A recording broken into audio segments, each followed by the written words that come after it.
میرے رسول پاک صلی اللہ علیہ وسلم نے فرمایا 3 چیزیں تمہارے ساتھ قبر تک جائیں گی، کچھ بھی نہیں جائے گا، گاڑی، کار، کوٹھی، یار، سجن، بڑی دنیا جانتی ہے، روڈ سے میرا نام پوچھ لینا، میں فلاں ہوتا ہوں، میں فلاں، یہ ساری چیزیں ادھر ہی ہیں، یہ یہاں تک ہیں، شہرتیں، سارا کچھ، 3 چیزیں فقط جائیں گی۔ یا رسول اللہ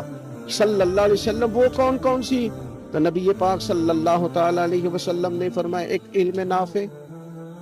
اپنے علم سے کسی کو فائدہ دے جاؤ، اور دوسرا فرمایا نیک اولاد جو تمہارے پیچھے دعائیں کرے گی، اور تیسرا فرمایا صدقہ جاریہ، کوئی ایسا کام کر جاؤ جو تمہارے پیچھے جاری رہے، جس کا سلسلہ بنتا ہی رہے، جس کی بات ہوتی ہی رہے، یہ صدقہ جاریہ ہے، یہ تمہارے لیے ہمیشہ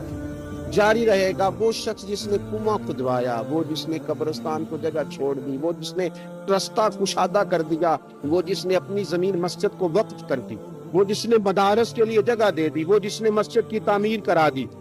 وہ آدمی جس نے غریبوں کے لیے آسانیاں پیدا کر دی، وہ شخص جس نے قرآن پاک کسی کو پڑھا دیا، پھر جس کو اس نے پڑھایا اس نے آگے پڑھایا، پھر اس نے آگے پڑھایا، وہ جس نے کسی آدمی کی جائز سفارش کر کے اس کو کسی مشکل سے نکال دیا اور اس کی ساری اولاد اس کے لیے دعائیں کرنے والی بن گئی، کوئی صدقہ جاریہ زندگی میں کر جاؤ،